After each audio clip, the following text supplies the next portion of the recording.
Hi, my name is Ram, and this is my investing journey in eToro.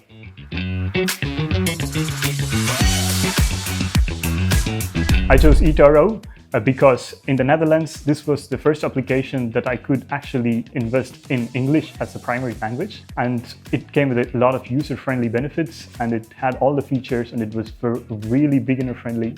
And that's basically why I started using eToro. My investment strategy is long-term, balanced, and risk-adjusted. I really look at companies that have long-term, fundamentally beneficial companies, and I try to reduce the risk as much as possible and have a structured approach. The hardest part of my investment journey is to make decisions without involving a lot of emotions in it. At the first, it was really difficult, but given the approach of really risk managing, I think the structure came into the picture.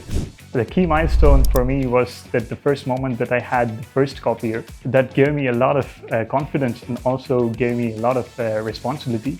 To me, it was surprising to see somebody was able to copy me without knowing who I am. The most valuable lesson that I learned in my first year was to understand the company in a fundamental sense. When I started investing, I was from a background in physics.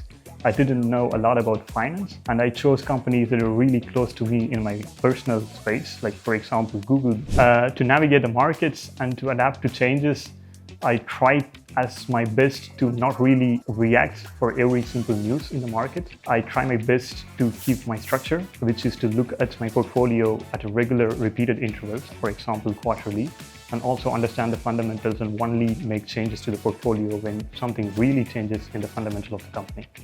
I think someone can copy me if they also align on the same values as I do.